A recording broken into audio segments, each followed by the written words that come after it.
Okay, so we have been talking about couple there. We have been talking about revival and been talking about the series of like how do we bring energy back to the things that the parts of us that maybe we have just kind of let go of, that we have stopped paying attention to. How do we get energy back into our lives at a time when maybe we've just been sitting on the couch a lot, when we've been stuck at home, when we've been on the computer like all day doing schoolwork, and just everything else, all the things that we've been used to have not been there.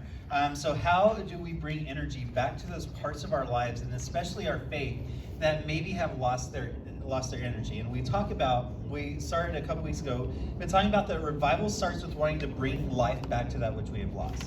Whether we have let go of something completely and we want to bring it back into our lives, if there's a habit that we lost, a connection with God, an understanding of God, or a relationship with God, and just wanting to jump back into that, or maybe even we haven't completely let it go, but we just know that we have not been giving it the attention that we usually do.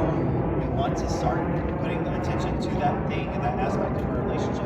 How do we revive it? How do we bring life and energy and excitement back to that? And when we've been talking about these couple different things, and been talking about we have to refresh our mindset and refresh how we think about it.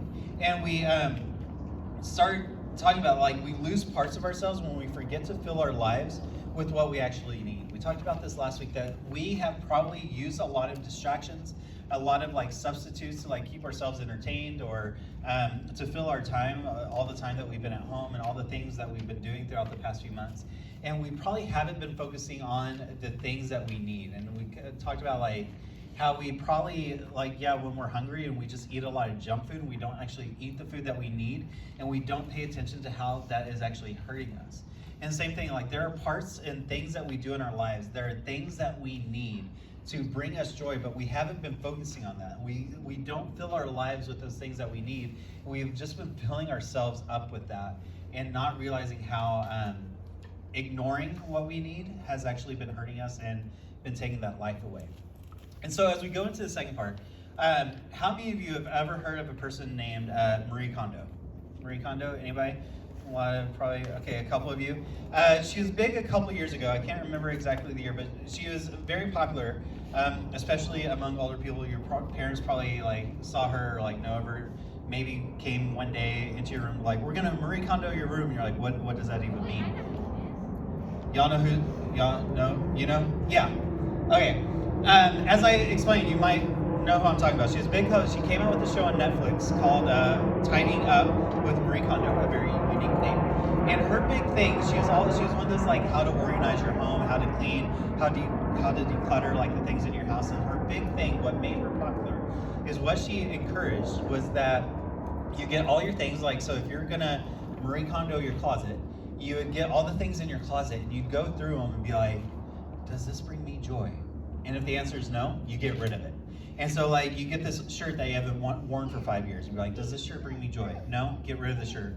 Do these shoes that have holes in them bring me joy? No, get rid of the shoes. And you do that throughout your house. So you go throughout your kitchen. Does this plate set bring me joy? No, get rid of the plates. All the things. And so you would just go through your house and talk about the things that spark joy in your life and get rid of it. Now I have to admit, did not watch that show because I love to hang on to things and collect a lot of things and memories. It could be Asher sneezed on a napkin, oh, he sneezed as a baby into this, let's keep this booger. And I put it in this memory box, and Jen's why do we? And I was he sneezed into this napkin. And so I'm afraid to watch it because I don't want to Marie Kondo my things.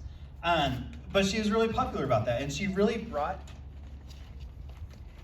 to attention. I'm trying to avoid the shaving cream on my podium, so thank you.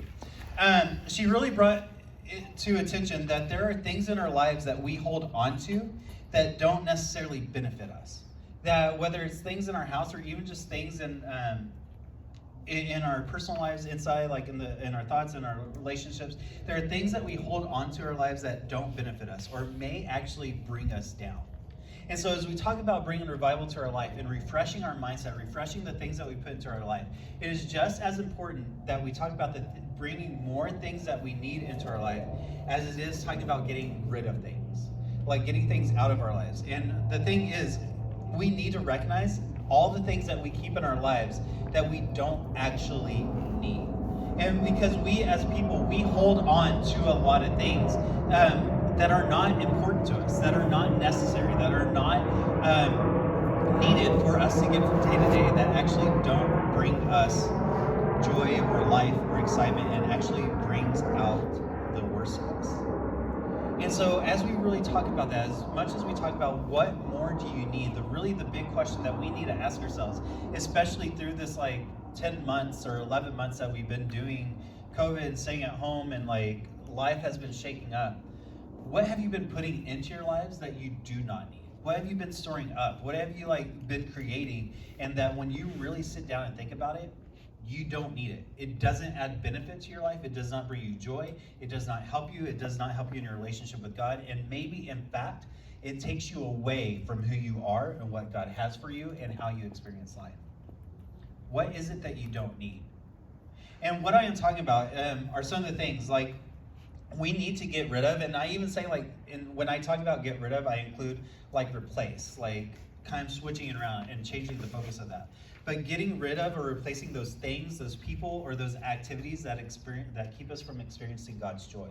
There are habits like maybe Instagram. Like if the first thing you do when you wake up is go on TikTok and Instagram, that is a habit that may not necessarily bring you joy, because like Instagram has like lots of studies to show that like we go into this tunnel of comparison and putting ourselves down when we go on social media, and that's the way that you're starting your life. That is not a good habit. And that you do not need to do. As you're older, and maybe even you do this at school, like checking your email first thing in the morning, and just seeing all the things that people are like asking of you, and all the requirements, and just all these things, and just what people are saying, and obligations, like that doesn't bring us joy. So if the habit is checking your email when you first wake up, maybe you need to get rid of that. Or there's even like people in our lives that you hang around and you just feel worse about yourself because the way that they treat you or the way that they talk about you. We need to think about all the things, all the people, all the habits, all the activities, all the patterns, all the whatever that you keep and hold on to your life that do not bring benefit to you. And just a little like explanation of that, because I don't mean that like if you have a best friend that you've been best friends with for years and you actually get it wrong, but then you have one argument and you look at him and you say, you know what, out of my life, you did not bring me joy, and get rid of like that person. Or like your parents, if your parents are like telling you to clean your room, like mom, dad, you do not bring me joy, get out of my life. Like that is not what I am saying. Because there are people who actually like really hurt us. It's not like the one-time things. It's not like the one-time like arguments or the things that like just don't make you happy. I'm talking about like the habits, the patterns, the activities, the things that we keep holding on to or investing our focus in that do not help us grow. And that's what I mean, because we like to ignore how things consistently hurt us because it is easier than letting them go. We like to hold on to things like social media because it's easier to go onto Instagram and TikTok and like whatever and like watch all those videos than to say like, I need to stop going onto social media. It is easier to log onto TikTok than to stop paying attention to those things. It is easier to keep hanging out with a friend than saying like, you know what, you're not good for my life, we need to stop hanging out. It is harder to have those conversations. It is easier to say inappropriate things than to watch what you say and like the way that you talk to people. We like to ignore how those things bring us down because it is easier to dive into that. One example of this from my life that I've really had to pay attention to, I mentioned last week, I love movies. I love watching movies, all kinds of movies, comedies, dramas, action, all kinds of things. But I've had to really start paying attention to the type of movies I watch, because one time a couple years ago, I watched this movie, and it was a great movie, great writing, plot twist, great actors all throughout it. It was a good movie, and like it entertained me. But when I was done watching the movie, there was something that felt off. Like I was just like, I feel weird. Like I feel like just like evil.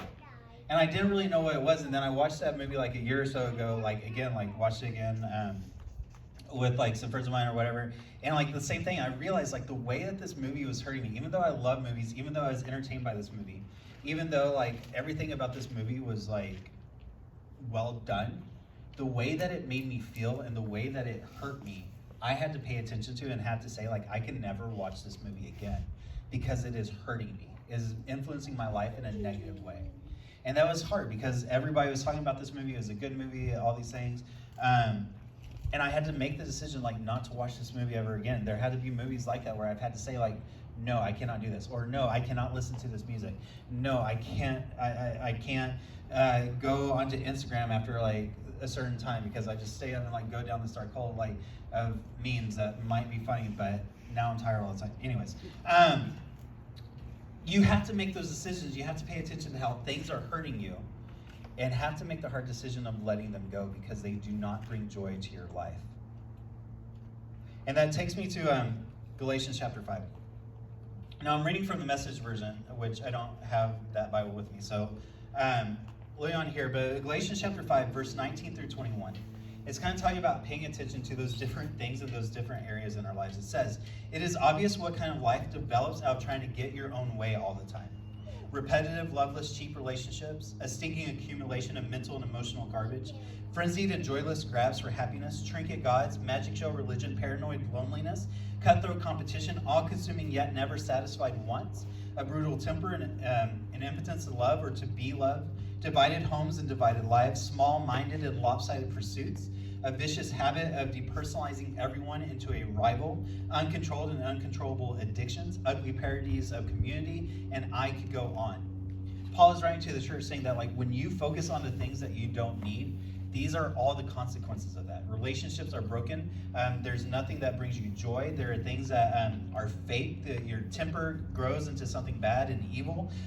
Divided homes and divided lives, like talking about constant fighting. Small-minded pursuits, like saying things that, like, are not into the big picture of what God is. He's saying basically, when you focus on the things that you don't need, there is a lot of damage that is done to you.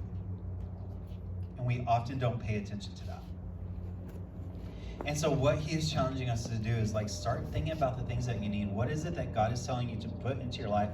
And dive deeper into that. Now, really, I know that brings us to the question of, like, how do you let go of replace what you need? And this is just really quick. If you can't see this, I can try to get it to you, but I'll try to explain. If you want to just write it down, I'll dive into it really deep. But 4 things that I just thought that might help. Is the first one is, like, identify, as I've been saying, like, identify the problem, identify the things that bring you down. Is it a movie that you can't watch? Is it going online? Is it social media? Is it a friend? Is it a relationship? Is it a habit? Like, whatever. Like, notice the times when you aren't feeling good about yourself and identify that. Identify the pattern, identify the habit, identify the influence. And then commit and pray to that. Say, I want to, like, change this. And then commit that to God. Talk to God about it. And I know that might be weird, but just pray to God, like, a lot. Pray to God every morning when you wake up saying, like, God, help me with this situation. God, help me with this situation. God, help me with this situation. And constantly talk to God about that and make the commitment to change it.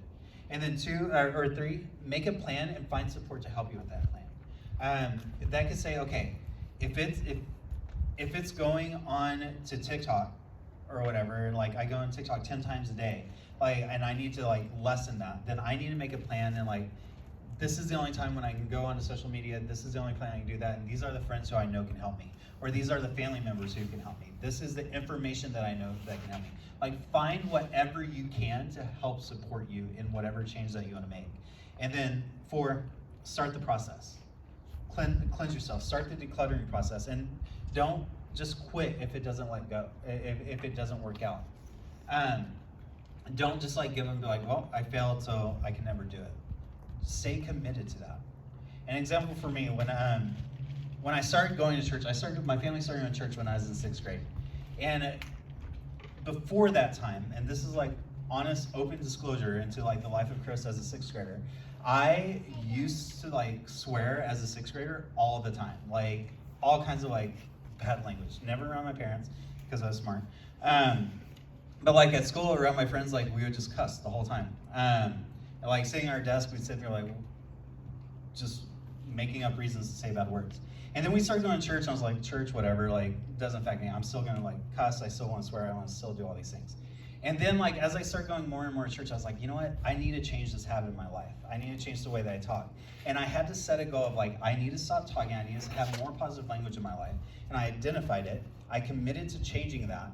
Wasn't really into the praying yet because, like I said, we just started going to church, but like I was focused in that mindset with like God, and I made a plan of support. Like I had to work my way down. Like, you know what? My goal is to only say 10 swear words today. And if I said more than that, like I just identified that and was like, tomorrow I'm gonna say less than 10. Tomorrow I'm gonna say less than 8. Tomorrow I'm gonna say less than 7.